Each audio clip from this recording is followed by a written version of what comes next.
Good evening. It's Wednesday, March 11th, and I'll now call this meeting of the Economic Development Commission to order. Our first order of business is the adoption of the agenda. Do I have any changes to the agenda? I am seeing none, so looking for a motion. So moved. Got a motion, looking for a second. Second. Second, all in favor say aye. Aye. All opposed say nay. The motion carries. Moving on to our second agenda item is approval of minutes from January 8th. Do I have any revisions or comments? Seeing none, so looking for adoption or a motion to adopt. I motion to adopt. Looking for a second. I'll second. Got a second, all in favor say aye. Aye. Aye. All opposed say nay, and the motion carries. Moving on to our third agenda item, MWF Properties request for ELF grant funds. And presenting tonight will be Jamie. I'll leave the floor to you.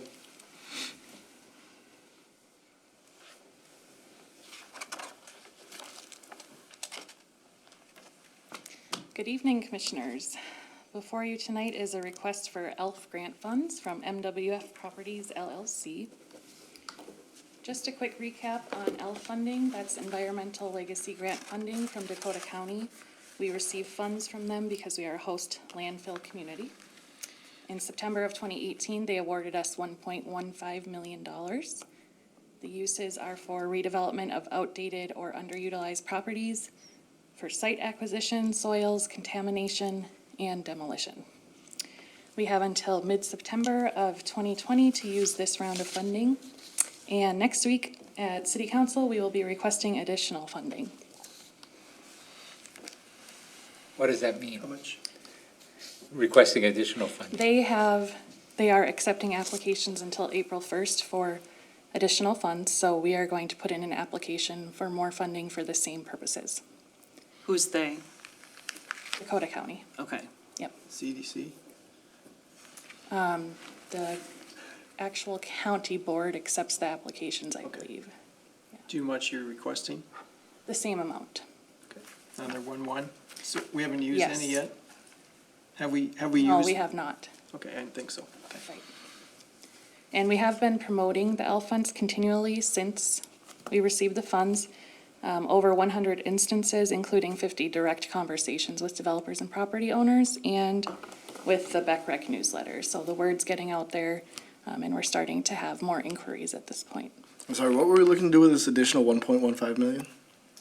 Same types of projects we'd be looking for: redevelopment, demolition, site acquisition. Okay, anything more, are we running into like unforeseen costs, or is it just, we'd be more easily done, convenient with another $1 million? Correct. Is there something specific we're looking to put this $1.1 million towards, or is it just, would be nice to have it going forward so we have a bigger budget to work with? Right, yep. So Well, this one's gonna run out This one's in gonna run September. out, so okay, so we're just- we'd have none. if we Okay, I'm didn't sorry, do it I anymore. thought we were trying to double what we had. You Okay, use it or lose it. That's for the next. I got you, thank you. Did we get any ELF funding in 2019? It's a 2-year funding cycle. Oh, 2-year cycle, Yeah, okay. and development takes time, as you Yep, know. no, so that makes understand. sense. So, Chair, maybe if I can just help clarify just a little bit. So in 2018, the county developed this, what they called a pilot ELF program. And so specific cities were awarded funding. Burnsville awarded the most. And so those cities were Rosemont, Coates, Burnsville, gosh, there were a couple more. And so we were awarded this funding. It does expire in September of 2020. However, we can request an extension of that original pot of money.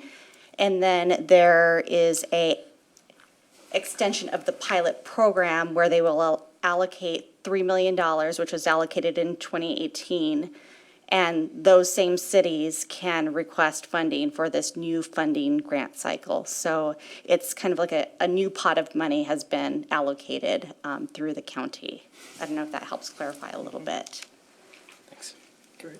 And so what we see in the proposal here is 850-some thousand.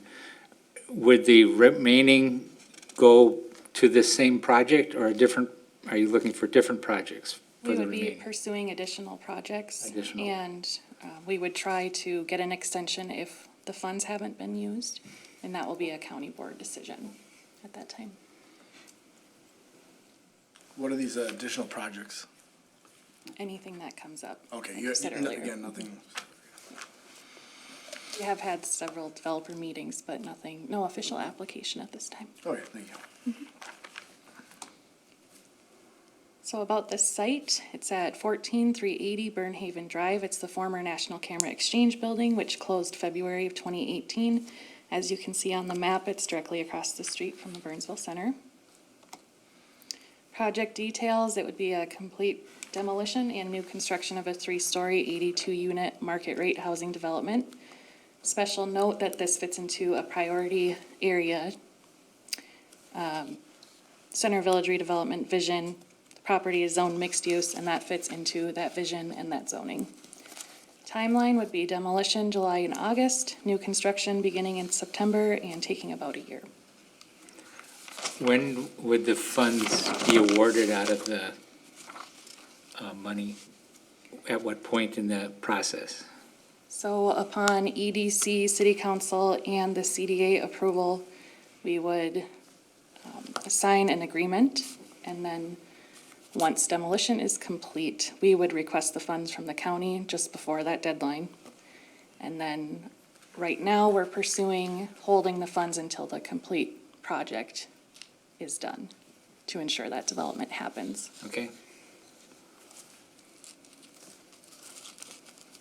And the county and the CDA, we talked to their staff, and they have agreed that this is an eligible use of the funds.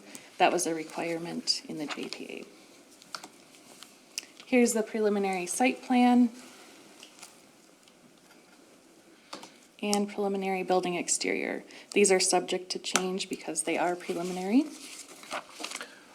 Now, when you look at the site plan, there's 2 entrances into this property, one from the shopping center and then one from the street. Is the one from the street going to close based upon what we see here, and just the entrance from the shopping center open? So if I may answer that, from the site plan, it appears that that one access is closing, that has access off of Burnhaven. That joint access would remain, which remains today. I'm sure there's a cross-access agreement in place, which spells out how that would function, and then access to the underground garage.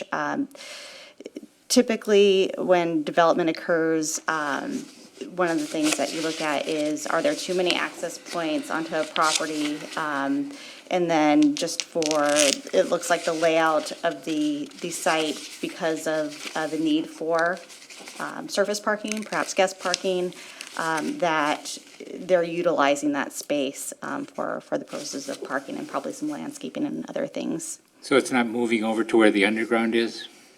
That appears to be a new access point, Okay. just shifted.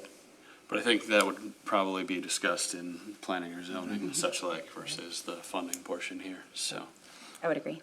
Is this going to be rental, own, or mixed? The housing Rate there? rental. Is that rental? Market rate rental. Okay, thanks.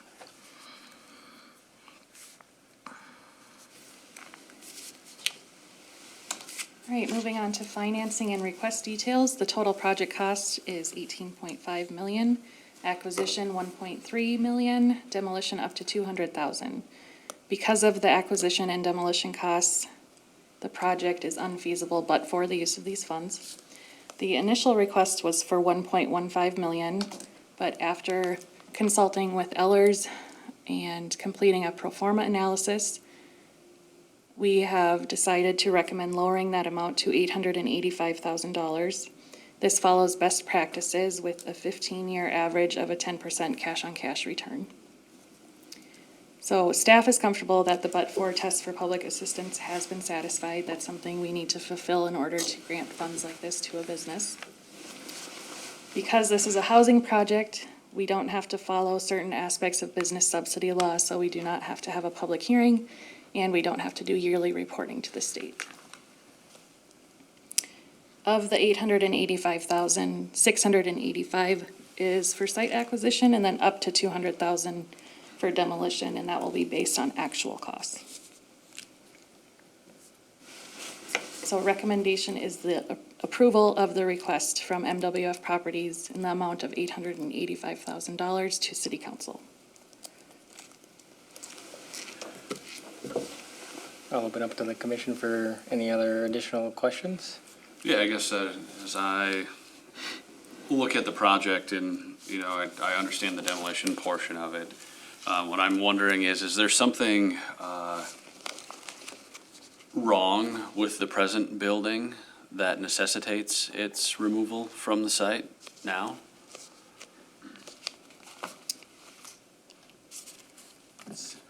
Maybe if I can answer. So the property's been, or the building's been vacant since, like Jamie stated, since 2018. We've had some mild interest, I would say, in the property, but no formal applications until MWF showed some interest in the site. They were also looking at other properties within Burnsville, and staff directed them back to National Camera Exchange, and let them know that we do have some kind of this gap funding opportunity available. We also highlighted that this is within our center village where we would like to see some activity happen. And is really zoned and guided appropriately for what they are proposing. And so it's sitting vacant for a couple of years, I mean, there may be other factors, but that we didn't have like a series of people coming to us, knocking at the door, wanting to fill the space. I guess the point is that I was thinking is it's just possible that if there's nothing necessarily wrong with the particular building, but for the price that they're attempting to sell it for, is the site not worth as much as the present ownership is just asking for? And that's what I'm struggling with as far as the project is concerned, is just subsidizing the present owner of the property by possibly allowing for overpayment to the site. I understand the demolition if the building is not suited for the property anymore. The acquisition cost seems strange to me, that's all. Per our development tools policy, it has to be market rate, the selling price, and Ehlers did verify that and confirm that. Okay, but it's been for sale for in excess of 2 years? It's been vacant for It's almost listed. 2 I don't know if years. you've been to that. It's a very tired, old building. So I don't think it's really marketable. And it's a small retail platform, so and it's a solo retail. So you'd have a very specific, I'm kind of happy that we're looking at alternatives. I think it's consistent with our vision for that area to have multi-tenant housing.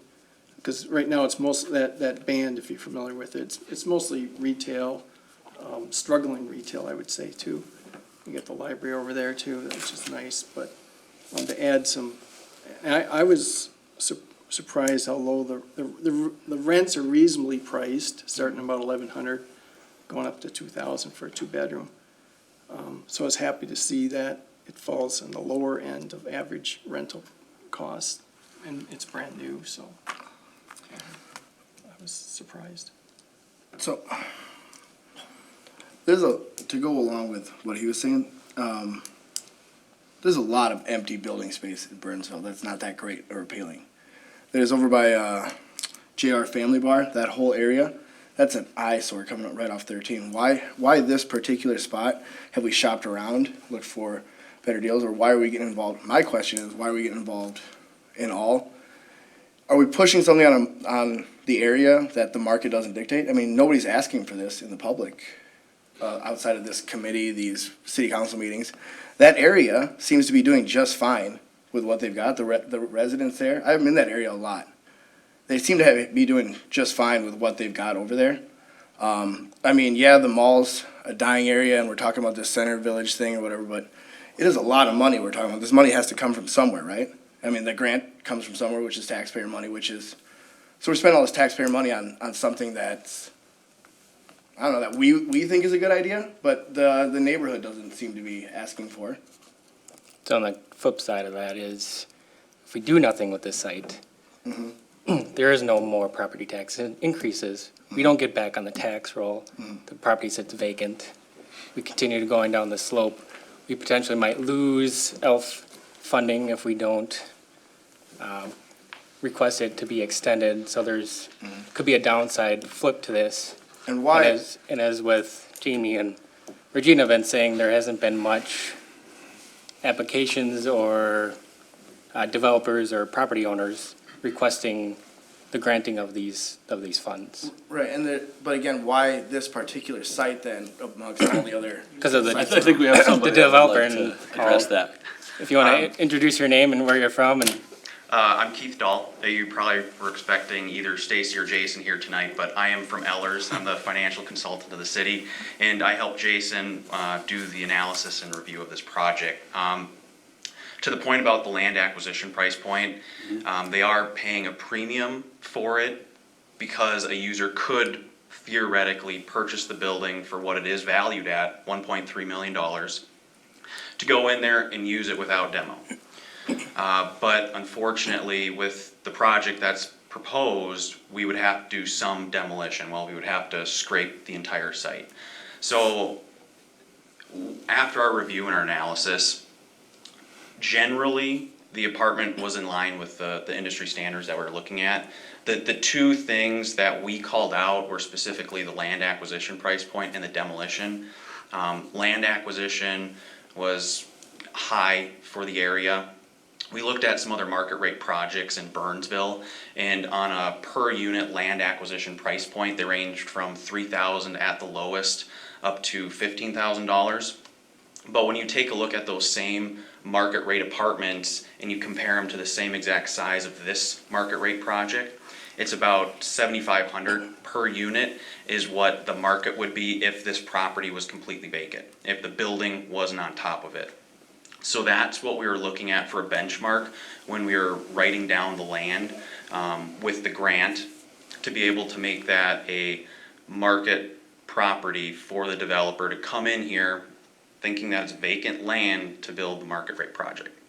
And now, the benefit to the city is, yes, the property has been vacant for a few years now, but when you look at the tax that commercial property is generating, when you go back to the retail side of things and you, based on the current market, based on current retail, brick and mortar is starting to fade off. They're coming up with unique ideas to fill these vacant stores, these vacant storefronts. And yes, it's probably not ideal for a retail space like this. That's probably not the worst in the city, but it's in the city and it's vacant. We can change that into market rate apartments.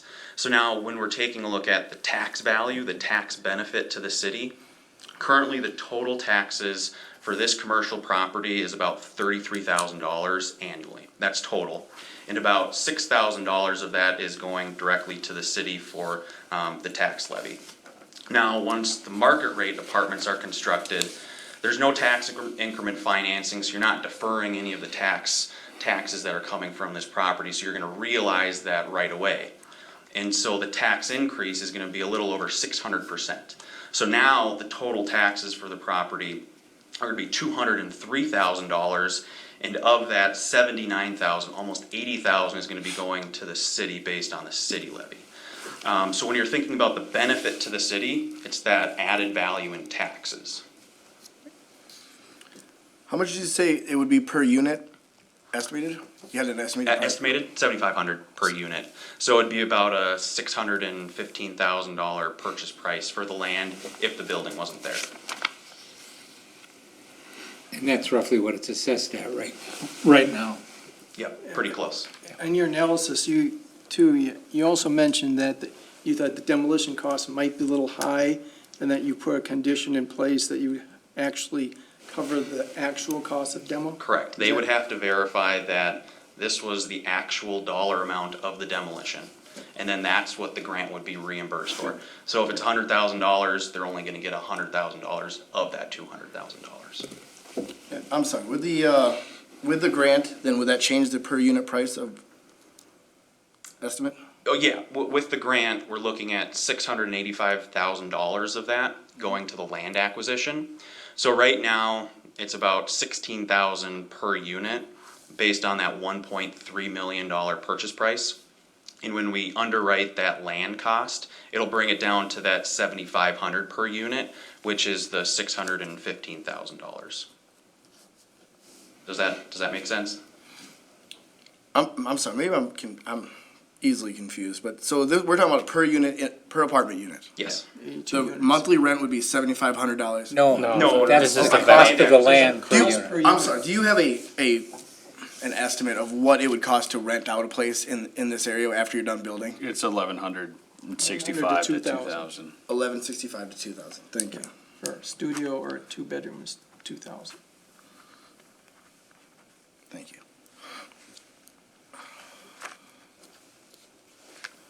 Can I comment on a few things? Yeah, go ahead, Jeff. I want to talk about three things. So I'm going to talk a little bit here, but hopefully this is helpful. First of all, I want to talk about demand.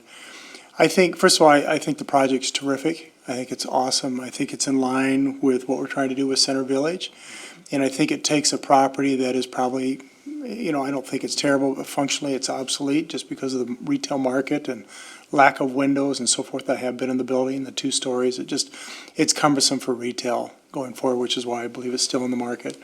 And so I think they were asking about 1.5. This is 1.3. I think it's in line with market conditions. I don't think anybody's under or overpaying. I think it's probably about right. But I think what's going to happen here with that new development, the way it fits into the master plan, is wonderful. I think it's a no-brainer on the incremental tax benefit. But I also think it takes that area and puts it to higher and better use with the pond and so forth. As far as location, demand is what demand is. And as a city, we can try to steer things as much as we want, but the reality is the market's going to steer it based upon demand. And we could say we want to put it on, we all agree that that location you're talking about is very blighted, and we'd all love to do something tomorrow. But not until we have market demand and there's somebody coming forward to want to do something on that. So we don't always dictate that, I think, and so we just got to go with that a little bit. Second of all, I want to talk about the use of funds. From my perspective, these funds that we have, whether it's TIF or abatement or the funds that we're talking about here, that we have to be careful as a public entity that we don't give an unfair advantage to somebody in the use of these funds. So what does that mean? In my opinion, it means that the developer is having to buy a building that they don't want, and so versus buying virgin land that they could develop on, they're going to have the cost of demoing that building and the incremental value of that property over what market rate would be for land. And so that incremental value to me is perfect use of these funds and what those should be. And so I think it's a good use. Now the question is what they're asking for more than the incremental value? And in my opinion, it is what has been agreed to more than the incremental value. In my opinion, it is. And I just real quick like to talk about best practices going forward. I would always be concerned about a developer that doesn't ask for more than they need. That's just the way life is in the world of a developer, is that money is always tight, you want to do more. And so you're always trying to utilize as little cash as possible. You can save cash for the next project. So the fact that they're asking for more than the incremental value, I don't blame them at all. I think that's just good practice. For us in making those decisions though, I think going forward, we should make sure that we have an independent appraisal done on the land value. In my opinion, the land's probably worth $11 to $13 a foot. Even on the low market, $11, it's worth about $840,000, something like that. So we always have an incremental appraisal done on what the land would be. Then we know what the incremental difference is between the building and the demolition, which are very fair arguments. So I would think about that in the future so that you don't have to get into negotiation, because it leaves a lot of room for negotiation when we don't do that. And then on the actual cost for demolition, I would ask that we just get 2 or 3 bids, and it's open book, and we're part of that decision, so that we know that we're getting our money's worth on the demolition costs versus leaving it in the hands of the developer. And so those are 2 things going forward I would just say about all that, but I'm in support of it. My only argument is I think that what they're asking for is probably a little bit more than the incremental, but I'm okay with it. Thanks, Jeff. Yeah, I also use that same line of reasoning. To your point, this developer could go somewhere else to virgin land down in Lakeville or Rosemont or something, and they could put up the units, and then Rosemont or Lakeville gets this incremental. I agree. I live in that area. I live just on the other side of South Cross, and I do think it's an eyesore. And I would love to see. I love the idea and the vision of this. What I'm worried about is that 10 years down the road from now, when our kids are grown up, the property didn't work out. It wasn't looked at well, and it just ended up collapsing. And now it's another ugly property. Not saying your project's gonna fail. I'm just saying I'm looking at the potential. We have other things. Look at where the strip mall is by Ace Hardware. That's another ugly site. Where JR's Family Bar is another ugly strip mall. I don't want to see 10, 20 years from now, we put all this money into more of future failed projects. And I think it's going to work. I don't think the price tag is outrageous. I'm just cautious on all this stuff because of all these. I want to bring up later in the meeting these other properties too. So Okay, yeah. Well, the thing that's on on my agenda. No, and I'm just saying, I don't want to fix all those properties. I'm just saying, I just don't want to wanna- see. It's hard to find this a repeat dance, itself. right, it's hard to find a dance partner. They had 50 people come forward. Yeah. And we got one. Yeah. And it's a new game for us, because we haven't played this before, we never had these funds. So we're new, so developers are still getting used to us as dance partners. So it's our first dance, we gotta get out there, and it's use or lose it money in terms of, we need some momentum on this and learn from it. And this is as good, and I agree, I think it's a little pricey, but gosh, the incremental tax revenue just trumps it.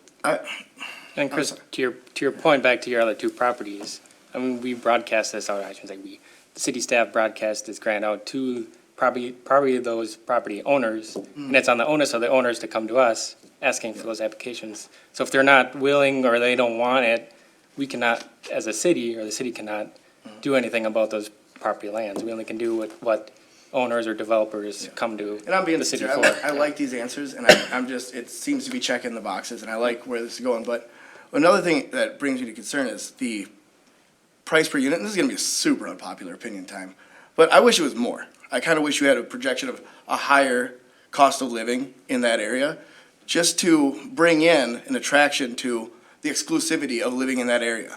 If we're putting all this time and development into making this beautiful Center Village area that's gonna be attraction for all to come, I feel like it should be an area that costs reflects that prestige.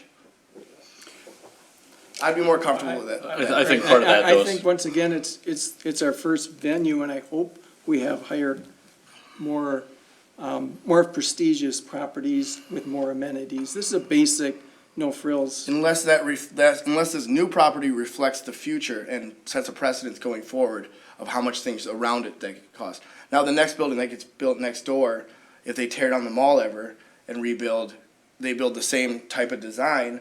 Now those have to be in similar cost lines, I mean, with the properties next to it, you know? Well, this property is a fairly small piece of land. Tiny.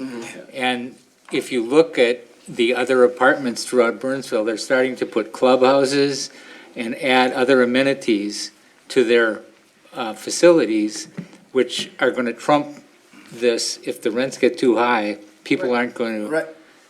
This is a very basic unit in my view. But it hits a dynamic or a group of citizens who can afford this too. I mean, it's exactly what I said in my interview to get on here, what I wanted to see happen in this city. I just want to make sure it's happening the right way, so it doesn't collapse on itself because we overlooked something or did something that felt good at the time but wasn't the right answer or the right way moving forward. I think so. I think we're looking at, the funding mechanism for it though, and I think planning and such will take a look at the rest of the viability of the overall project.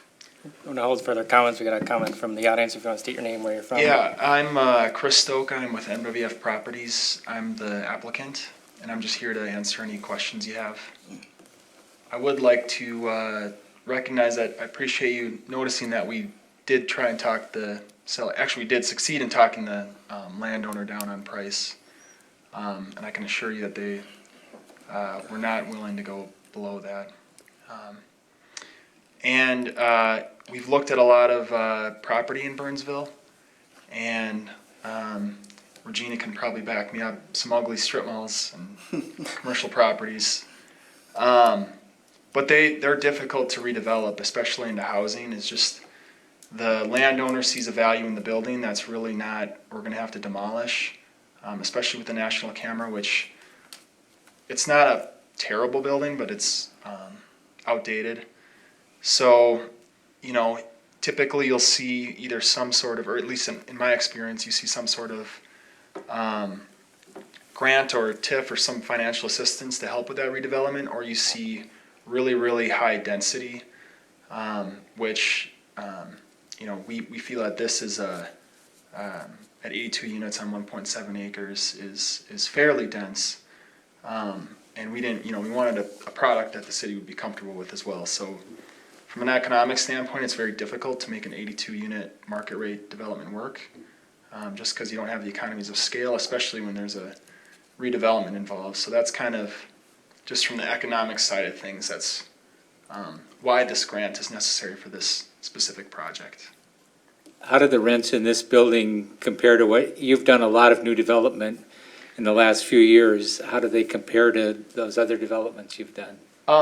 So we actually hired a market study consultant to advise us on the marketability, and we got the rents from them.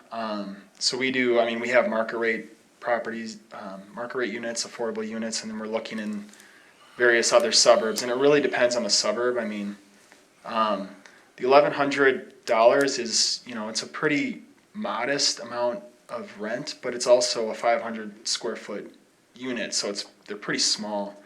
So per square foot, those are actually the highest rents that we have in the proposal. And the 1,800 is for a 2-bedroom. So, or excuse me, the 2,000 is for a 2-bedroom. So it's all market driven, really. Why this particular site? Well, quite honestly, we just thought that the location was really good. We like that it's by a lot of amenities that are walkable, and the Burnsville Center's right there, and I know there's a lot of, it's not as active as it once was, but hopefully some additional renters in the area will help. It will be. Do you know about the Center Village Project initiative? Obviously, by your look on your face, no. So You mean the city, they have a list of priorities and the revitalization of the Burnsville Mall? Yeah, the Burnsville Yeah, Mall area. I am Okay. familiar with that, yep. Yeah, okay, so that did that play into part of why you picked this area? It did, yeah. Strongly, right? So. Yeah, I mean, it's not like I looked through the whole document and then decided. We talked with city staff about priority areas, and we knew that revitalizing the mall is a priority of the city. So that kind of helped us narrow our scope a little bit. In heart of the city, there's also a lot of units going up, so we thought, you know, maybe this could be a new opportunity. Okay. So real quick, and I know this is not the planning commission, but I'm just really curious. You know, we have said when we opened it up to new multifamily that we wanted upscale product that lend itself well to the, you know, the retiring professionals and the young professionals and so forth, and so that it's in line with really what we're trying to keep within the city. And so can you talk about that a little bit? I know it's a little bit smaller, so you can't have maybe all the same amenities that a bigger unit can, but can you talk about it at a high level? Yeah, I mean, within the units, they're going to be pretty similar to other market rate. I mean, I've looked at the, what's the heart of the city under construction, that one? Maven. I've looked at the amenities within Maven, and I think you'll find that they're pretty comparable to that. I don't know about common area. We haven't decided on common area yet, but we'll have some sort of fitness, maybe a yoga room or something in a community space. Pretty similar. That one's much larger though, so they have more opportunity for shared amenity space, but interior amenities will be pretty comparable. Is Maven up to your standards, or? Well, I just, you know, I heard your rates, and so that to me kind of aligns with what I would anticipate. But I just, you know, to your earlier point, as far as, you know, making sure that it's a good use and a good developer for the future and so forth, and are we going after the high-end market? High-end is, you know, the high-end here is different than the high-end in Edina, right? Mm-hmm. But are we going after the young professionals or the empty nesters and having a good product? Yeah, is there going to be some risk? There's always risk, but we have a developer that has some history. We have, and they are, because they have their own capital, they have all the incentive in the world to keep it in good shape, to rent it at maximum rates. So I think that's a really good tool as well, as far as the future and development like this. But more than anything, we just want to make sure it's consistent with kind of the level of housing that we're trying to provide.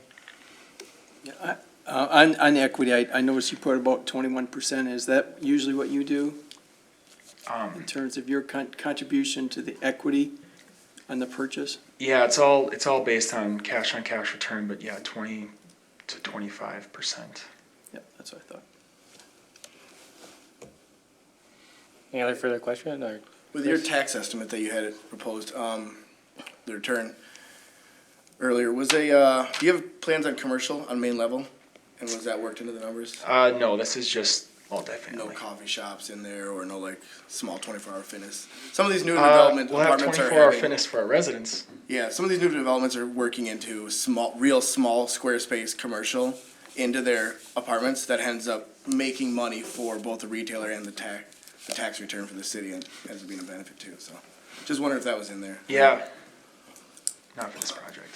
I'm not so sure the retail makes money or loses money. That's amazing. That's something to look into, It's but a More perk. the retail if idea there being- was. It's a great idea, but all those, most of those apartment, they struggle to keep a vibrant retailer on Yeah. those smaller units, so that's the jump ball in my mind. Well, thank you. Thank you for bringing a project like this forward. It looks like a nice building, definitely an upgrade to that particular site. And it'll be nice to have more market rate and,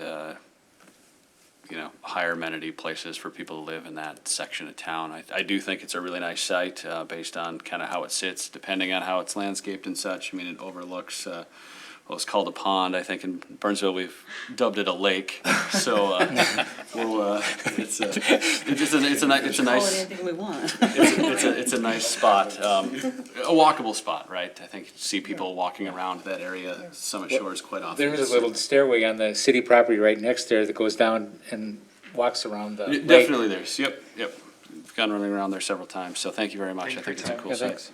Yeah, I just wanted to echo what everyone I say here. I like the project. I think it's great. It kind of fits in with the Center Village plan. It kind of, even a stepping stone to kind of redevelop that area and kickstart the Center Village plan going forward. So I like this. And to kind of get us back on topic, I think city staff has enough comments to bring back to the planning commission and city council on other developments here. But topic at hand is kind of the grant of whether we want to recommend approving the grant of $885,000. I'll open it to the floor for any remaining comments before we move to a motion. I think if at all possible with the county, if we can escrow the money till the project is complete, that would be ideal. I think it's a reimbursement based on what we saw, so yeah, that should be fine. Well, they were saying earlier, we might have to pay out just For the with demo. the deadline.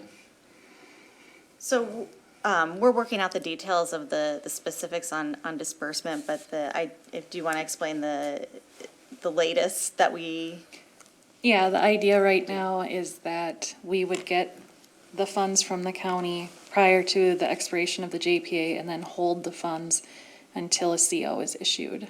Building Yeah. is complete. It's the safest route. As long as that gets approved, I think that would be ideal. I think as we look at this, I think we had good discussion on the merits of the amount. I think we're doing some good things as far as how we're dispersing the funds.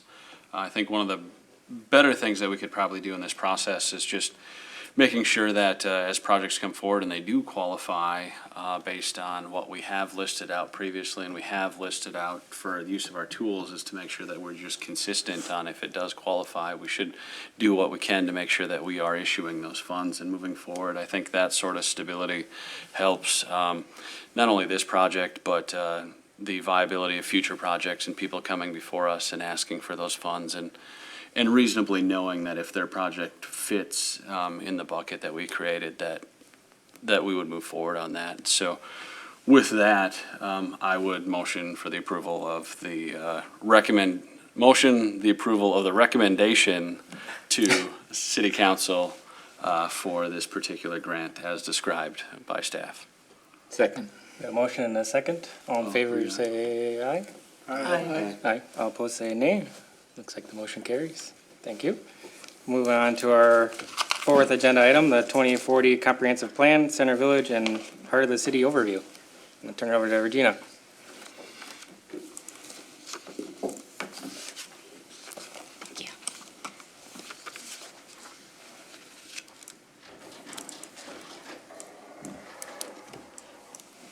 Seems to have frozen on me, so let me see what I can do. There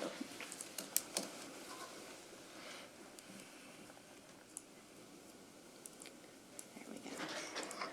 All right. Thank you, Chair, members of the commission. So for some of you, this will be just a repeat of what you already know as you've been involved as a commission member or member of the community in some respects for some of these items, but thought it would be just a good educational overview of kind of these three big plans that we have in place with the city. These are kind of our, what I would call our guiding policy documents that we use really on a day-to-day basis as staff.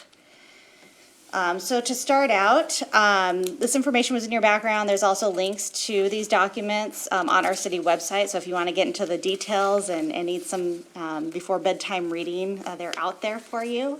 But to start out, the cure for insomnia, I'm just kidding. So to start out, comprehensive plan. What is a comprehensive plan? So the city of Burnsville is required to update our comprehensive plan every 10 years. And what the comprehensive plan does is show how a community should grow over a 20-year period. So it's kind of this long-range outlook. And it sets policy and direction on how we do things, not only in the city, but also other cities that are required to do this as well by the Metropolitan Council. Our first comprehensive plan was developed in 1965 and then updated along the way, along that kind of 10-year cycle. So again, we are required to adopt a comprehensive plan according to the Metropolitan Council and state law, as are the other cities, counties, and townships within a 7-county metro area. We're required to comply with certain statutory requirements. Those are all spelled out, and these are updated. Updated guides are produced by the Metropolitan Council based off of what occurs through the census. So they get their population estimates and information, and then the Met Council updates their population estimate information, and then that trickles down to the cities. We're also required to have certain components within our comprehensive plan. So we're required to have a section that talks about land use, transportation, water resources, parks and trails, housing, and how we're going to implement these plans. You can add additional information within your comp plan, but you have to, at bare minimum, address these items. The 2040 comprehensive plan, it was an update to our 2030 plan, and we did include all the required items and then some additional ones. So we have an economic development and redevelopment section. I specifically attached that to your background reports. And then also the community enrichment and city services and facilities. And then we wove into this document sustainability goals as part of our plan. So the comp plan probably took at least 2.5 years to complete from start to finish.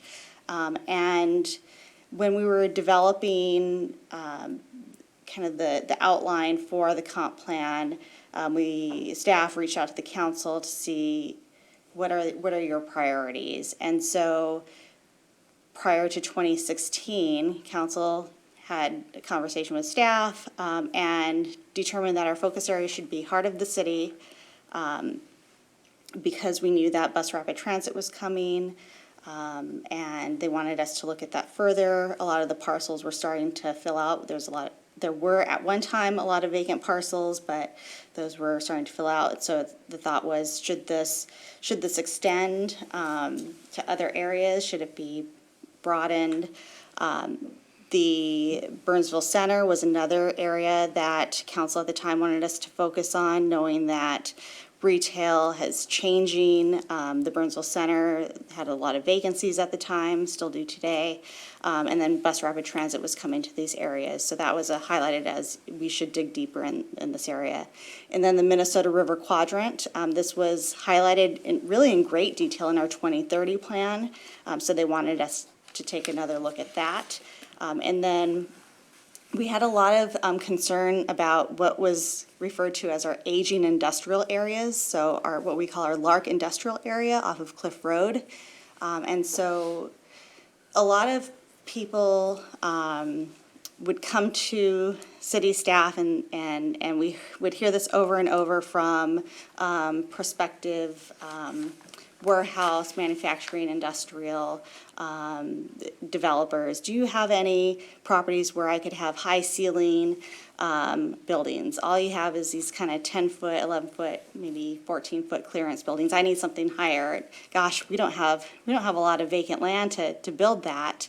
And so, they look to maybe Lakeville or Egan or somewhere with more land available. And so the thought is, gosh, this is of concern, and maybe we should look at the Lark industrial areas, maybe redeveloping. Maybe those buildings, those kind of maybe thought of as tired, aging buildings should be demoed, and that's where our large ceiling industrial buildings should be. So that was kind of the initial thought before we dove into the details of the comprehensive plan.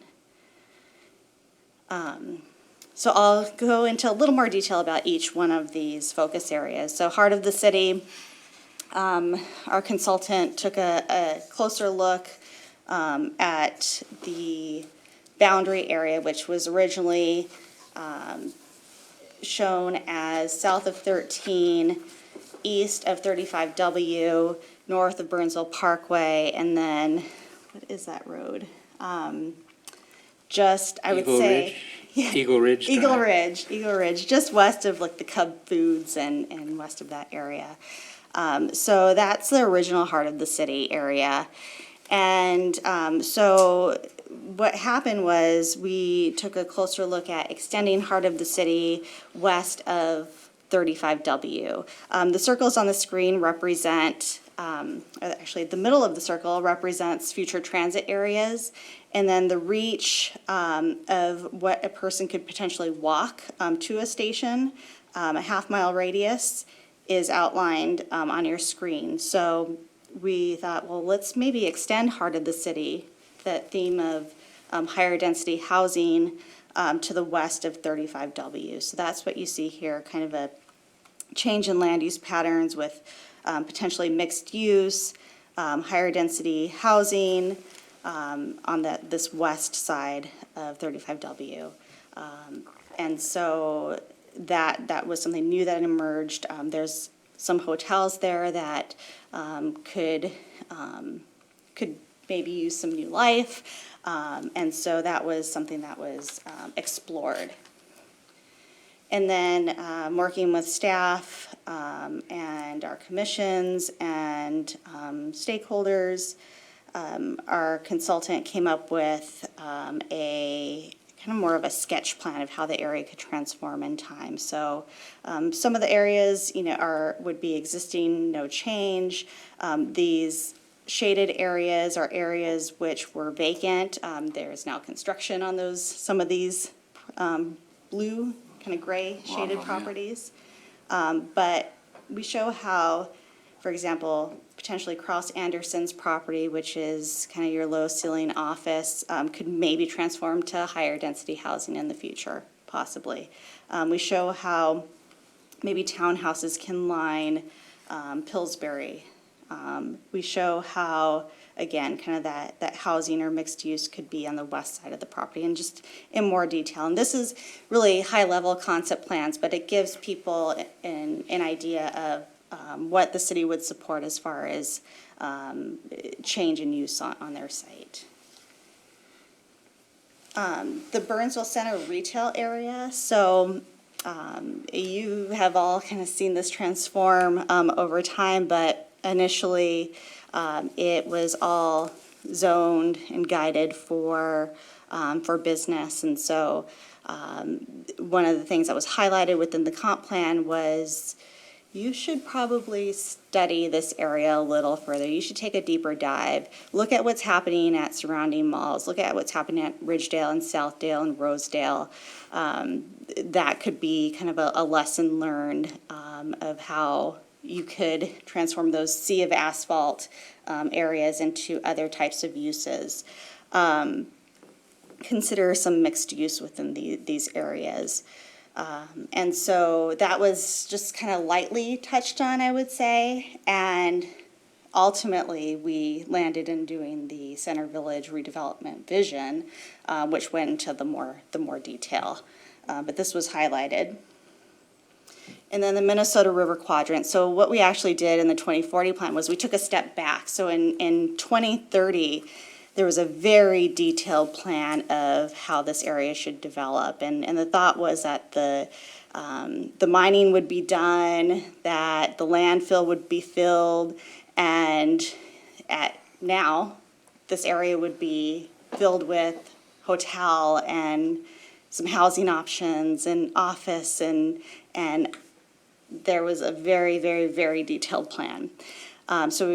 Knowing that all this isn't quite ending quite as fast as we had imagined it would, we took a step back and kind of generalized how the area could be in larger swaths. So this large area of 100 acres could be mixed use. This large area could be more tech, office, industrial. This area could be park open space, and not getting so specific. And then we also showed how some of the, a roadway network could be intertwined, as well as changes with the interchange spots. And then the East Cliff Road Business Park. So after we took a deeper dive into this specific study area, it was actually found out that this area is, I would call it thriving. So although it looks tired and the ceiling heights aren't high, there's actually very low vacancy rates, that the businesses are doing well, that they're high-paying jobs within this area. And it's an area that we should retain. Like we shouldn't necessarily encourage people to demo the sites and build something new, because it's actually a great base for the city. And so one of the recommendations is that, support what's there, encourage people to refresh their sites, and revitalize their sites. Maybe that means kind of doing a facade remodel, or adding some landscaping to kind of beautify things, and maybe adding, from a city standpoint, things that could be done are doing some street trees or street lighting, improving sidewalks, maybe that are missing, creating kind of a gateway into the area, encouraging people to enjoy the space. But what's there is good. What you have going on there is good. Stop calling it the Aging Industrial Center. Let's give it a different name. And so we coined it the East Cliff Road Business Park. Doesn't quite roll off the tongue, but it sounds better than Aging Industrial. Is there any mini Gasco land in that area that would be available? Because I know they cut back on part of their land use a few years ago, but. Yeah, It looks like it's not. not We've that I'm tried to aware buy some of of. their land, and they're not selling anything. Can I ask a question on that? Sure. We talked about trying to encourage owners in that area to provide improvements to the properties and so forth. But have we put any tools in place to allow that to happen? And what I'm thinking of is, why don't we look at creating a fund with a very low interest rate, or almost zero, or 1 or 2% interest that is paid back in a relatively short period of time, but to incent people to have the funds to improve their buildings in that area? Because it seems like we need to put some tools in place to address I that. think we have some sort of a fix-up grant. Is that correct, or There's a- didn't we open that up? There's a policy, I don't know, Regina, that's. Yeah, there's a policy on it, and that's something that we're looking into. So one of the things that Jamie will be working on is completing a kind of a matrix of programs that we have available, not only from a housing standpoint, but also a commercial standpoint. And we don't have a specific fund quite ready to go now, Right. but we're working towards that. And so, well, I think we'll get there, but it's just a matter of aligning staff priorities right now and getting that done, but we're close. We have How new much- staff on board and, How much of that industrial area is that weather company? oh, I know what you're talking about, but I'm not sure. I don't know how many acres they have. Because I would guess that's the reason why there's not much vacancy rate in there, because they like that area. They can have their big, antennas that gather in information without people thinking that it's an eyesore. Yeah, I don't know the specifics on You know, that. being through this area, I think really what it is there's a lot of nice size spaces for companies, and so they don't have to have, massive footprints, and so they can come in here, they can have their office warehouse space. It's the rent is good, and the buildings are very full from everything that I've been able to see, and it's just it's not for the most part, it's not people with 40 or 50,000 or 100,000 square feet. It's a lot more manageable for some of our good local small businesses. They really like this area. It's kind of coined as an incubator area for, people get their start here and they grow not only within Burnsville, but beyond as well. So it's a great spot, is what we found out. Yes. Just as part of the process, this wasn't completely just staff, working behind the walls. It was, we had engagement with the community. I don't know if Jeff is in this picture or not. I found myself, but I don't want to identify how I found myself. It's the top of my head. So we did have a citizens advisory committee, engage with school districts, youth. We went out to churches and met with representatives of different faith communities. We also engaged with realtors within the area. We did some specific engagement at the fire muster, I remember being out at Night to Unite, visiting with different neighborhood parties, as were other staff members, handing out information, trying to get feedback on this plan. And so we used different tactics, and ultimately, after all the work that we did, not only on those specific study areas, we did have consultants that looked at those specific chapters and the requirements to meet Metropolitan Council requirements. But ultimately, this plan was adopted in 2019 and by our city council. So it was a 2.5-year process, but it's out there. We use it every day. I mean, I've got the paper document and I've got tabs all over the place, and it's out there for you to view as well on our city website. Did the rezoning of all those properties that you had worked with the planning commission on happen?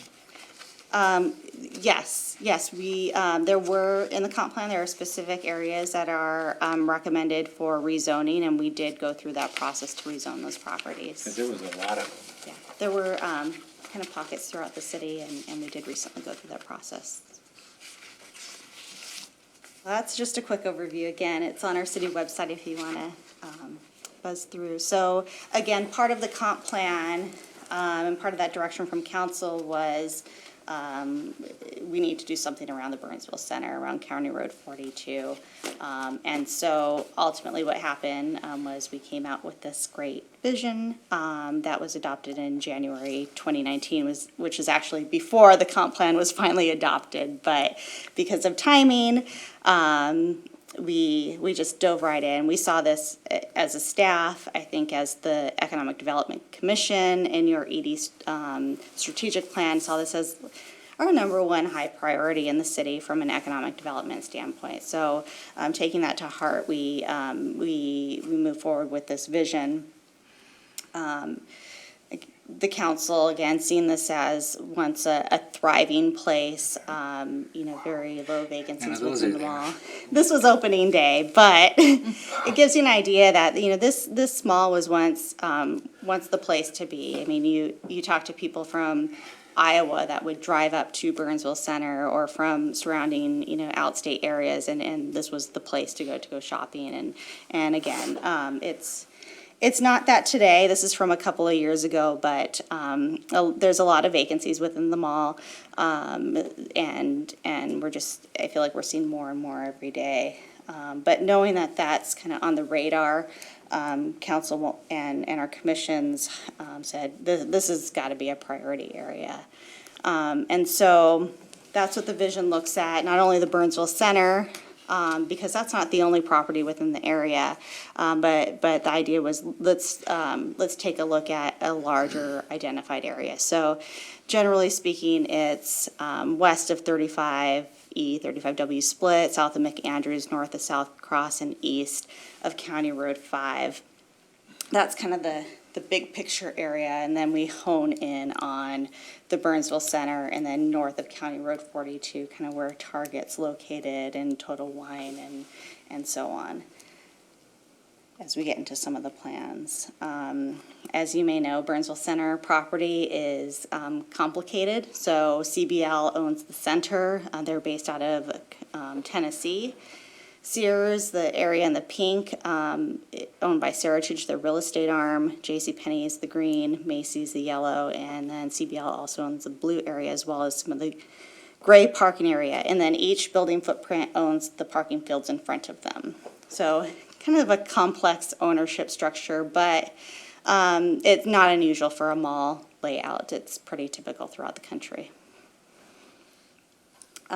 So the plan, the consultant that we hired, and as well as the stakeholder team, staff team, looked at not only the mall itself, that study area, but then also precedent examples. What are other cities doing? Why aren't we getting what other cities are getting?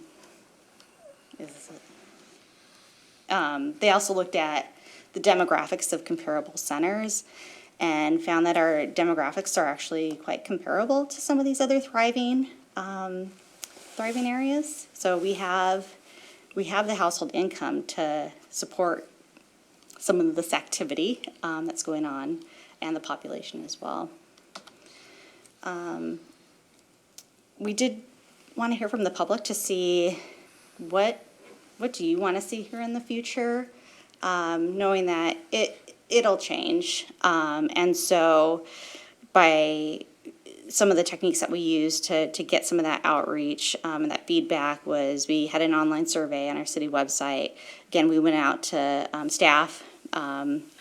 We partnered up with fire and police to go out to Night to Unite to hit neighborhood parties to provide them information about Center Village, and provided them with a little card with a questionnaire or link to a questionnaire on our city website.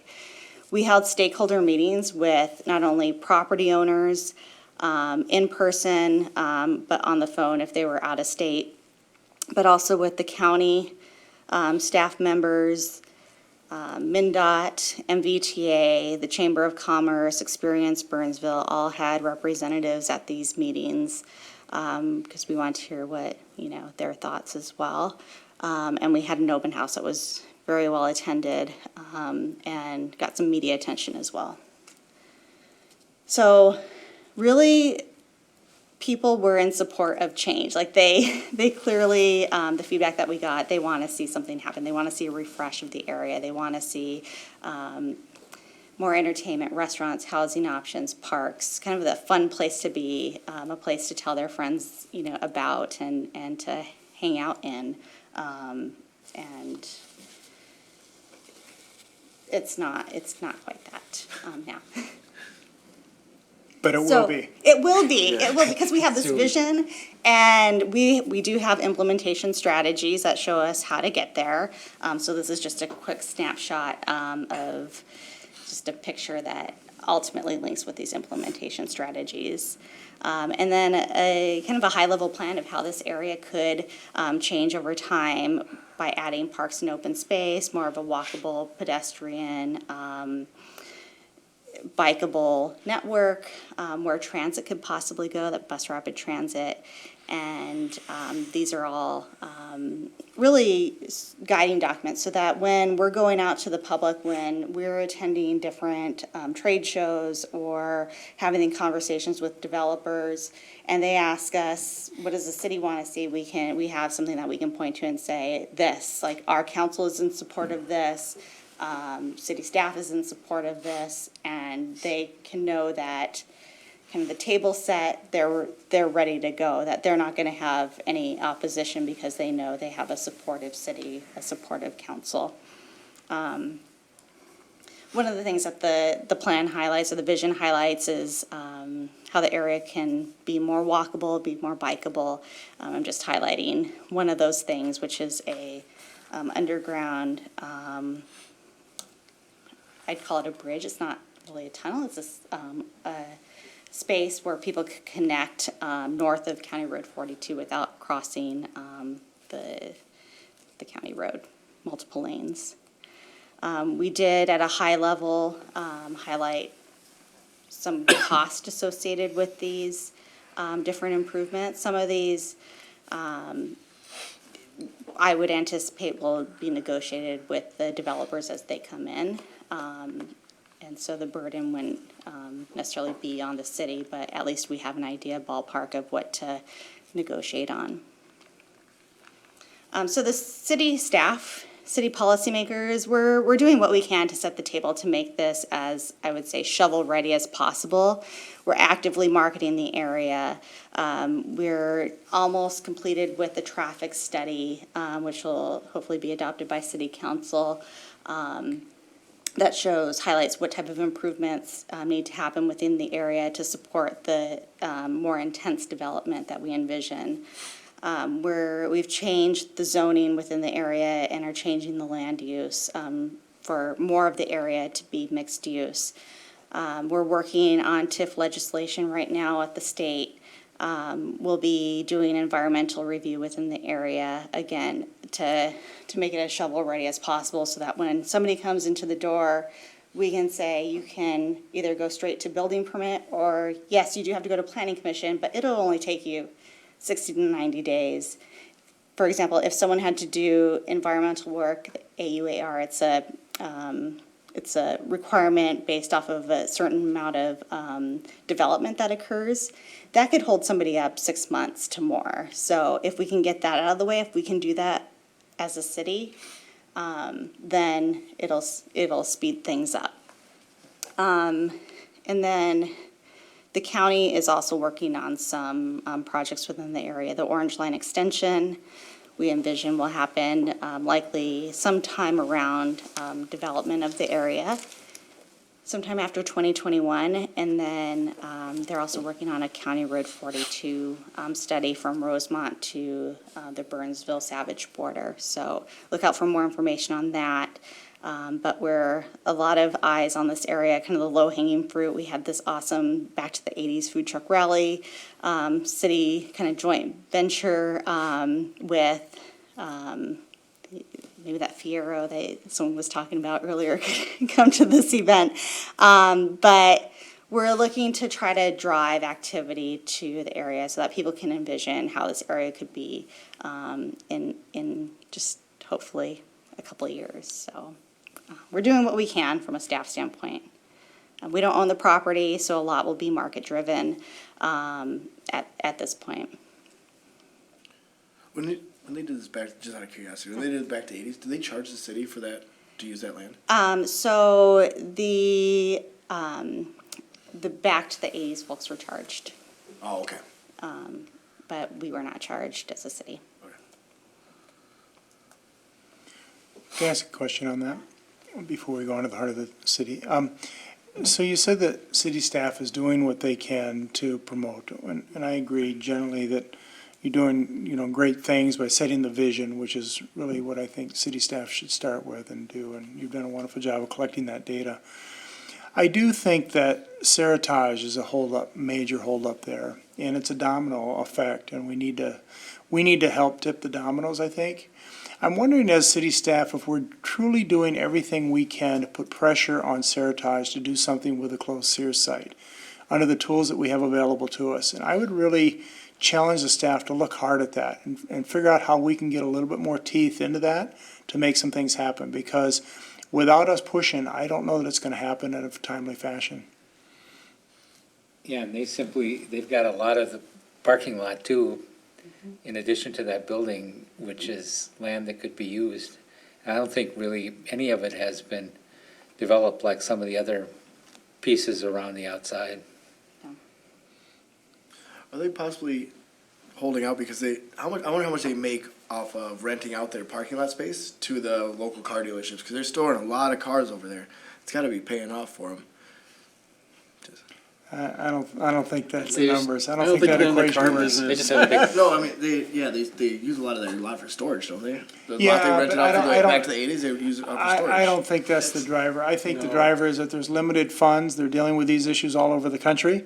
And they're going after the high demand areas to do something first, where they're gonna get a more guaranteed return on their investment, which is smart.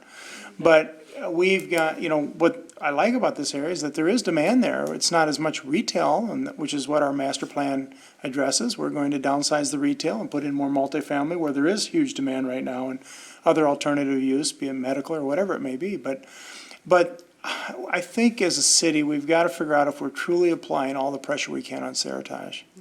And if we're not, then I would challenge us to look at that again. I think you guys have done a great job setting the table. I think the planning process was super. I think the visions Yeah. are well thought out. My question to you is, in the city, who's the champion of this? What I mean by that is, does someone own this idea? Or is it ambiguous like, the council does? Or is there someone who has it? And then secondly, what are the goals? Like you highlighted the previous slide that says, we have a strategy, and because you have vision, and now you gotta turn it into a plan, into a reality. And I understand it's very difficult with 5 different parts. I totally understand. So has anyone laid out, here's our goals for this year to your point, so a year from now, we're not sitting here and going, well, that was a January 2019 plan. We haven't done, we've talked, a bunch of happy talk, but have we actually gone and done something? And do we have any goals? I think we've got the, So what's your TIF thoughts on legislation? that? Yeah, so I would say we're very team-oriented here at the city as far as, who does what, and we've taken different approaches. So we do have, I would call it more of a task list, and I think that was included in your packet about, it goes more into specific about implementation strategies and what we're gonna do, what's like a must-do now, and then what's more of a long range, and so we're working towards that. I'd say myself, Jamie, our community development director, city manager, mayor, city council people have been championing this, whether it's speaking at the state capitol, whether it's having conversations with Seritage, and we're trying. We have a lot of work to do, though. So you itemized what you hope to have accomplished by 2020, was on that list? We, I'd say it's more like a short-term, mid-term, long-term. Okay. but I like Jeff's idea of concentrating on one. And that, even if you go find somebody who might be interested in the property and push them, forget about CBL for now, because that's too much almost. Seritage could be your target, and just target that and say, how can we drive somebody to buy that or want to develop it? Kind of like you did with the apartment for the national camera, you push them back out there. So is there somebody who would do that, like the Lifetime Fitness? And I'm not saying they would, but, somebody like that, that has a grand vision for a piece of property that might be,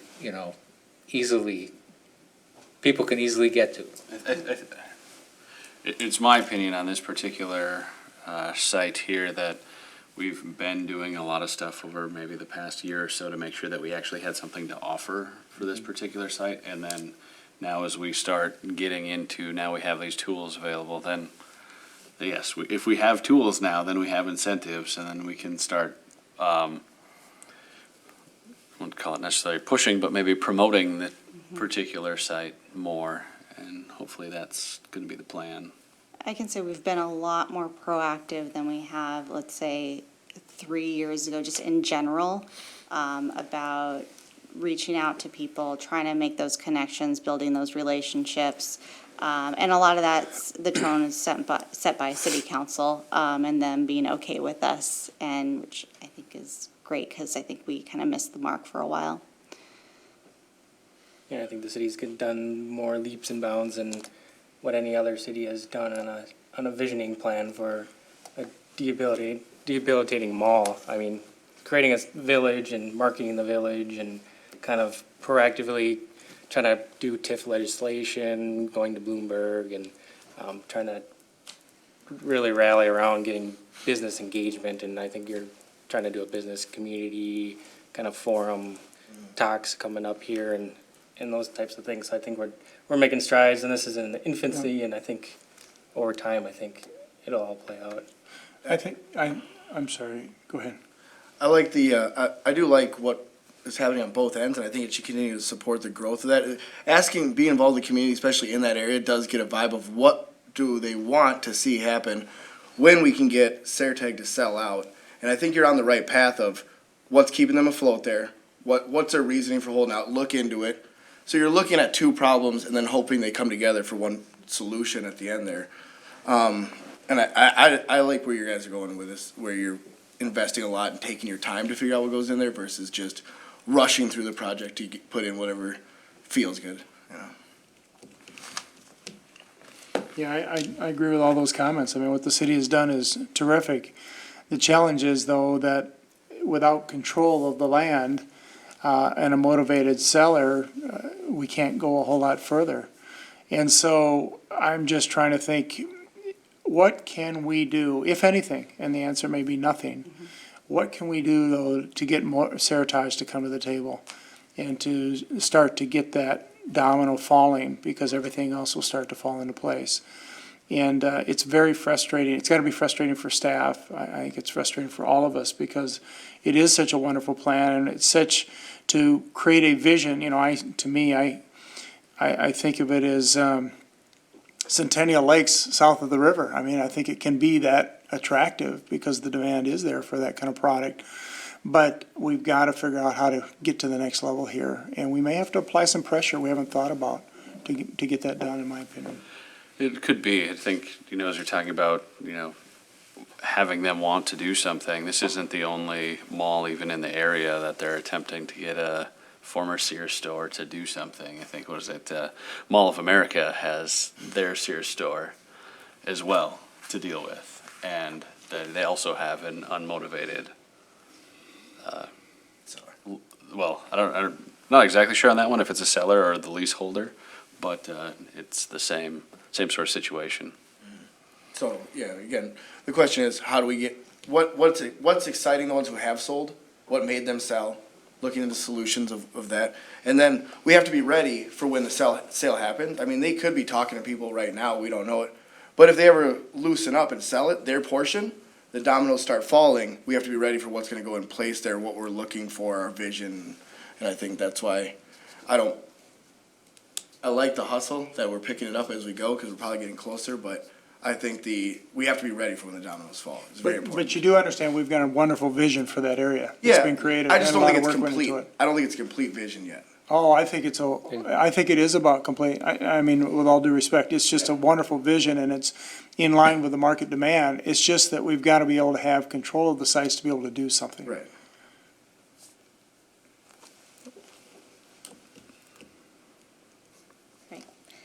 I'm going to move on unless anybody else has any other questions or comments. So Heart of the City, just again, a brief overview, high level. Heart of the City, for those that don't know, began as a streetscape enhancement program back in the 90s. So This is a view of what the area, Burnsville Parkway and Nicollet looking north towards Minneapolis, looked like before. A lot of auto-oriented type uses, electrical lines overhead. Does not look like how it looks today. And the goal was to transform this kind of a blighted area into something different. So the goals were to make this a mixed use, walkable, have some high level quality design, not only on the public side with the streetscape or the street furniture, sidewalks, banners, street lights, but then also on the private side, so what those buildings look like.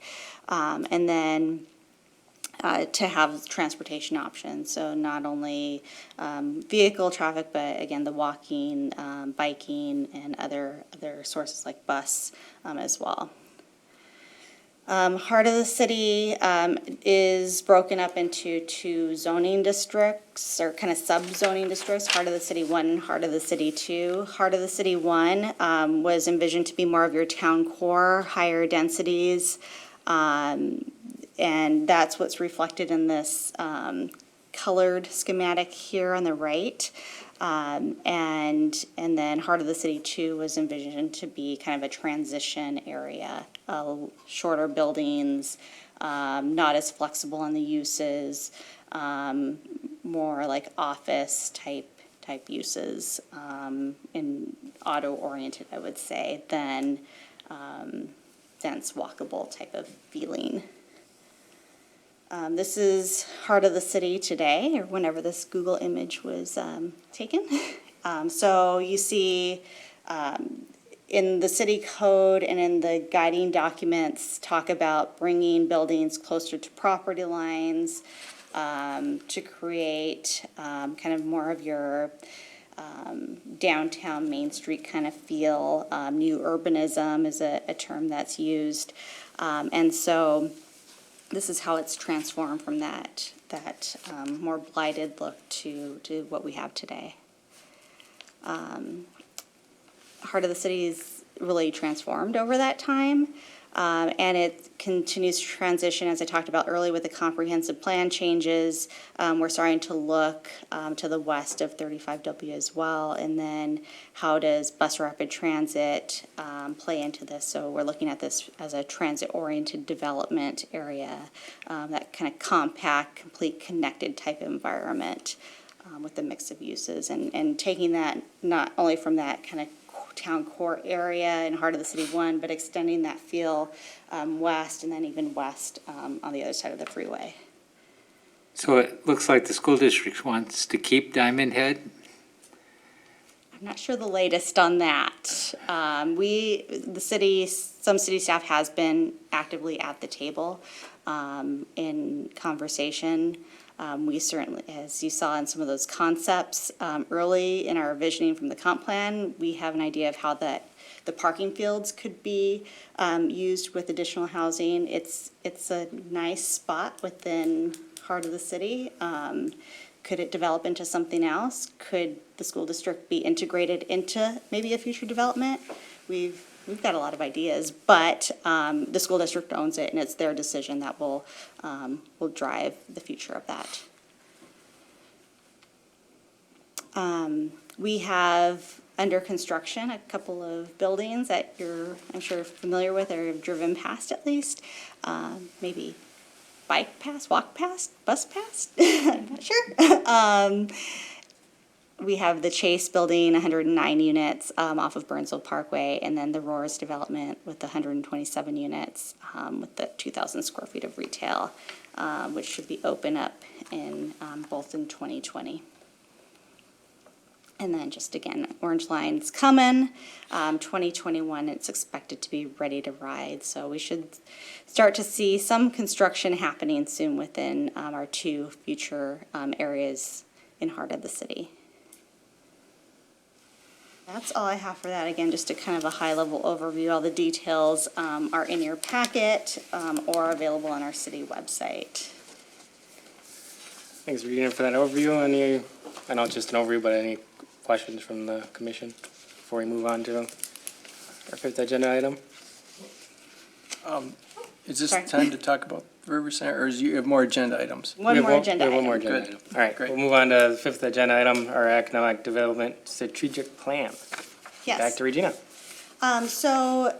We've been highlighting the different items that we've been working towards in the strategic plan. So we have the top 5 items: ensure sustainability of the Burnsville Center is the number 1 listed. Today, you recommended approval of the funding for MWF to use Dakota County ELF funds. So we're working with them towards that. The traffic study that you have been part of in one of your work sessions, that's moving on to city council soon. I also had the fun opportunity to work with students at the U of M. There's a landscape design studio class, and they use the Burnsville Center as an example of how the area could transform using their own ideas and had their own vision for how the area could change. And so it was fun to be there and critique what they had presented to me, along with their professor and a couple other professionals.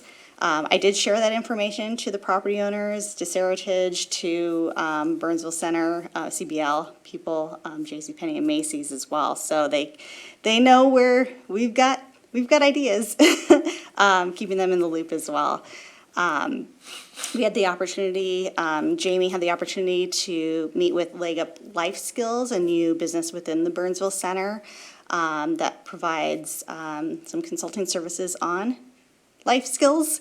And so Burnsville Center is thinking about new ways to lease up some of their space that they have that's not your traditional retail. So they're being flexible, and if whenever we know of anybody that's kind of a startup, we send them there because they're willing to work with people. So that's just an example of something unique and a little different. And then there is a new staff member at the Burnsville Center that we're working with that's doing specialty leasing. So we had the opportunity to meet them.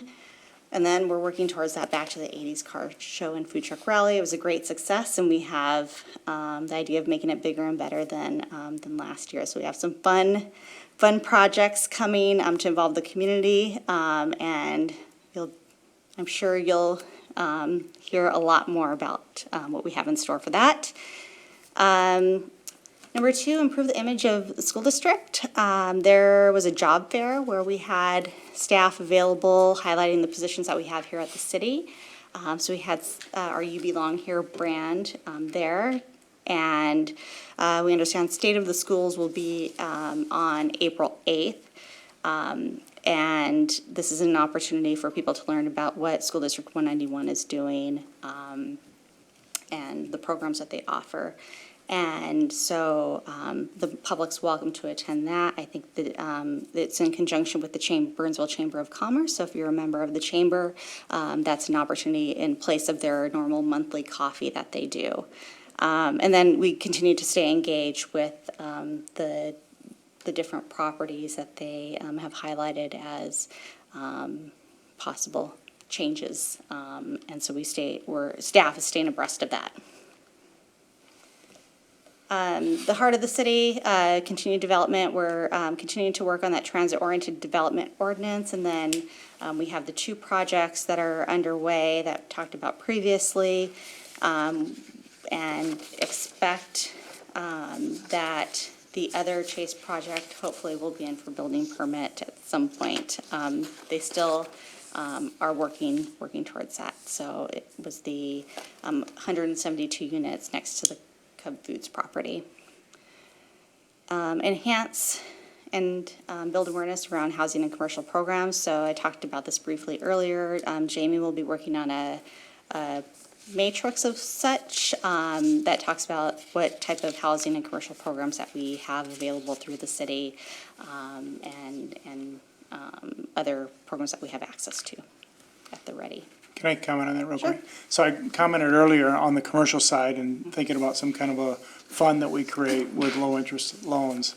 I think we should think about the same thing on the housing side and really put some teeth to that. I was recently met a nonprofit who puts together volunteers, the homeowner or the volunteering organization has to provide the funds, but that they go in and work on homes that are a lot of times elderly people to help them age in their home as much as possible.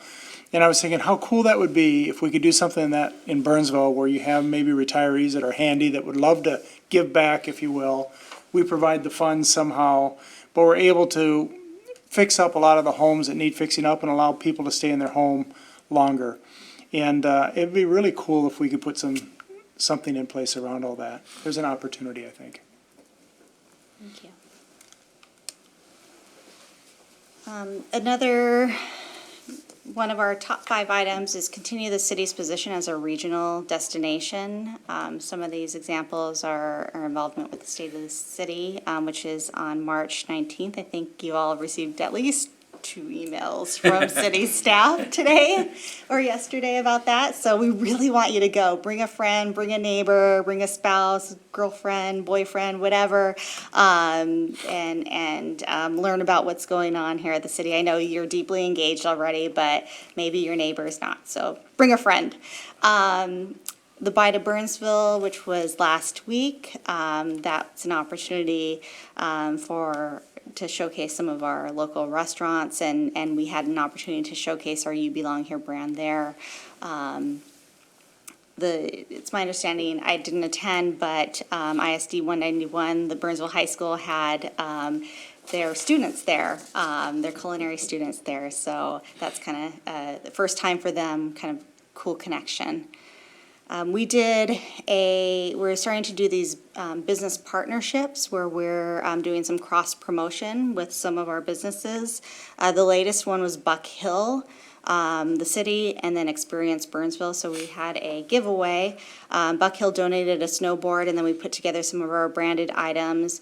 And Buck Hill led the giveaway. They encouraged friends in order to participate in the giveaway, they had to tag like 2 or 3 friends, and then I think it was they had to tag hashtag You Belong in Beeville and follow Experience Burnsville.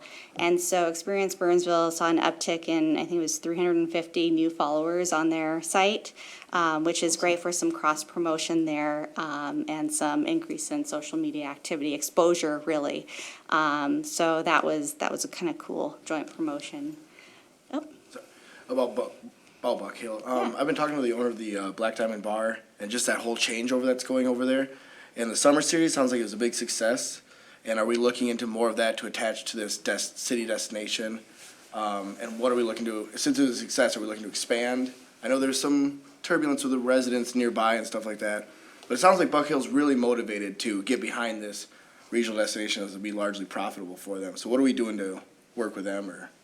So this will be the 3rd year that they do their concert series. The first year was kind of an interim trial, and the second year the city council approved them to have outdoor concerts, and so this year they can have outdoor concerts as long as they have to meet certain criteria, like it can't go on past like 11 or 12 a.m., 11 p.m., 12 a.m. But they're allowed to have these concerts anytime that we can promote and share, anytime we have that opportunity, without getting into, we can't share, I guess, every business, just because if someone's having like a sale for 10% off clothing at their place of business, it kind of gets a little conflict of interest, I would say.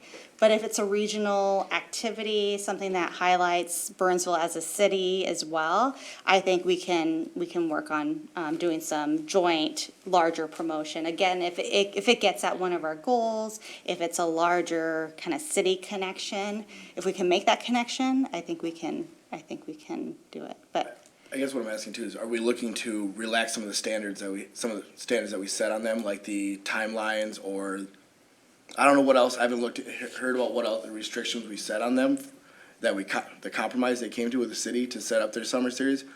But are we looking to revisit some of those restrictions and maybe remove or loosen some of them so they can have more free will to do their total vision of what they want with their summer series? I'm not aware that they want to do anything different from what they have an approval for. Are we talking to them? Yeah, Are we asking them, do you want more? Do you want to do more with this? Yep, so, we, as a staff, do, I talk with the owner, often, and we have a great relationship as a city with the ownership. So, that line of communication is open. If they wanted to request any changes, I think that's something that we could revisit. And they know that they have that opportunity as well. Like I said, we have a really good working relationship with them.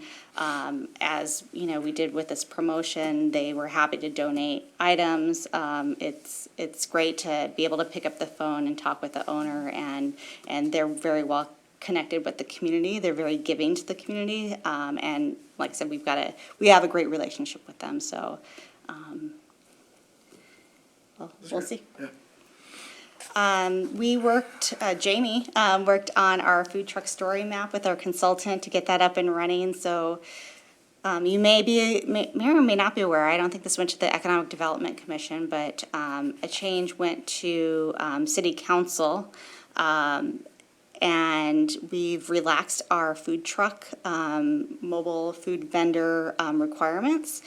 And so to highlight that, and to highlight those new regulations, which are relaxed regulations, and really kind of a removal of a lot of regulations, we put together what's called a story map. So it's a visual way of explaining a technical ordinance. So it puts it in plain language and more visual aspects. So I encourage you to take a look at that. We, as a city, are kind of leaning more towards how can we be less technical and wordy, and how can we make things engaging and easy to understand. So that's a great example of work that Jamie worked on. BR&E, Business Retention and Expansion. So this is something that Jamie's overseeing in partnership with the Chamber of Commerce. They're going to be doing individual business visits, a goal of, I believe it's 24 per year, that align with Grow Minnesota. And so she's spearheading that with Jennifer Harmoning at the Chamber, some of that partnership opportunity activity, as well as completing a business visits with our ethnically and racially diverse businesses within the community.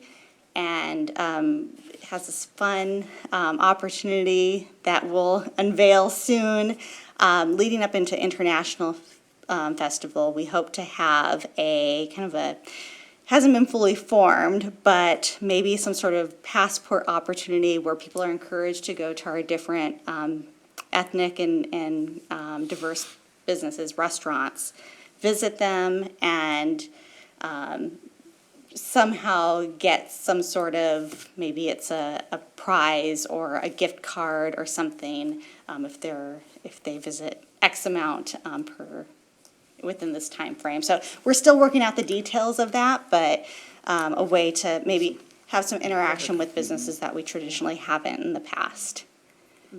And then we have a You Belong Here webpage dedicated to this brand, You Belong Here. And we've been working on some digital marketing and what's called geofencing. So one of the things that we did was at the Home and Garden Show that was in Minneapolis, if you were on your phone, and in the background on your phone, if you have location services, if you don't turn that off, you can have advertisers, essentially, the advertisements pop up on your phone when you're on these different, like, social media apps, for example, or news sources. And Burnsville had media where if you fall within a certain demographic, you would go to our, it would direct you to our webpage. So you could learn more about Burnsville.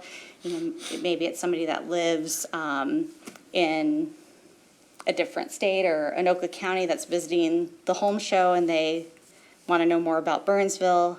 Maybe they're thinking about moving, and so they click on it and learn more. So we have some some data on that, and it's kind of just a new way of marketing than your traditional. So, Are we asking you to banner share on anybody's sites or apps?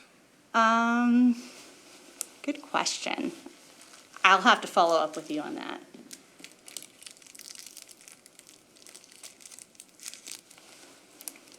Some of the stuff I leave to our experts. It's pretty technical It's sometimes. very technical. Okay, that's all I have on strategic plan update. We hope to bring these to you at your future meetings, and just happy to share. Here to stand for any questions. Well, thank you. It's fun to see some of these things that were talked about at the beginning of last year and, get to see them take shape a little bit. The "You Belong Here" lettering and the branding, I think, has done well. I've seen social media posts out there. The large letters are very popular on the Instagram and such, and it's fun to see that. So good job on that. Great, thanks, Regina. There's no action item on this one. This is an update, so we'll move on to our last item here, updates. So I'll turn it over to city staff, Jamie, Regina, for any updates. Or if Dan, you want to go into your question that you wanted to bring up? I had a question. We've brought this particular property up multiple times, and I'm looking for some clarity in terms of where it's at. The River Center, right on Cliff and 13. It's a blighted property. It's one of the first malls of Burnsville, and it's mostly vacant. There's 3 or 4 different tenants, and I wanted to see what city knows about the negotiations with them and how that's proceeding, or if there's any conversation, or what the nature of the conversations have been and what the hangups are. I'll answer that. So we have, over the past probably 2 years, I would say, since the ELF funding has been available through Dakota County, we have been, on multiple occasions, from a staff standpoint, we've approached the property owner to purchase the property. They are not interested in the purchase price that we had offered. There have been multiple developers with interest, as recent as within the past month, that have approached the property owner. So far, negotiations, as far as I understand, aren't moving forward. Things can change. The site itself, it's, from a city standpoint, I don't know if it's, or from a state law standpoint, I don't know if it is considered blighted under kind of blight criteria that one would go through. It's from a city standpoint, it doesn't have any active code enforcement violations.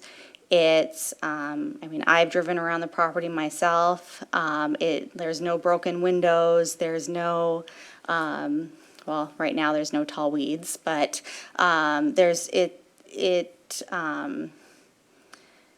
it's still, I guess, functioning. Maybe not at the level as some community members would like to see it functioned as, but it is owned by a private property owner. We don't have control of the property. We've tried, but we don't have any tools to condemn the property, to take the property. He's paying his taxes. He's upkeeping his building, and it's. What in your opinion is unwillingness to sell, or what does he have a master plan? Is he gonna roll something out? Is he got other ideas? I don't know. Is there rules about lights? I've driven by there many times at night when the lights are off, but JR's is open, there's cars there, but the parking lot lights are off. Is there rules? Don't they have to have lighting at night? I mean, that's something that we can take a closer look at from a code enforcement standpoint. If someone wanted to make a formal complaint, and have staff look at that, they would have to do that. But I know we have minimum standards. I don't know if we have requirements for lighting. So, for example, lighting can't spill onto neighboring properties and glare into people's windows, but as far as, off the top of my head, I don't know if they have to have a minimum requirement. That's on the, is that on the path of the projected orange rail? No, it's Highway 13 and Diffley. Definitely, yeah. It's right on the edge of Burnsville. I think the That is. Super America across the street is Egan. As is Metcalf. Half of it, Yeah. Oh, yeah, half of but the it's essay is in Egan. Egan, half Yeah, of that's it's right. in Burnsville. It's a weird thing. All right, any other updates? With I had that- one thing, I've been watching the building that they're building on, the 35W and 13. And every time I go by there and I see all of the different outside of it, I'm reminded that Jeff really pushed to not have a big solid cement building there, and it looks really good, and I'm glad that you did that. Oh, thank you. It's, it really is a gateway. If you come from the right direction, it's definitely a gateway spot. I would have liked to have seen even a nicer building, but I appreciate I it guess I didn't all. realize how big it was going to be. I appreciate all It's the huge. people at the city council level and planning commission who pushed to try to get that improved to the level it is improved. So, I mean, when you think it's basically an industrial building, it looks pretty good. yeah. Yeah. Yep. All right, and with that, there's no other items to come before us tonight, so looking for a motion to adjourn. So moved? Second. Second, motion, all in favor say aye. Aye. All opposed say nay. Motion carries. Thanks for tuning in tonight. Thank you, Chair.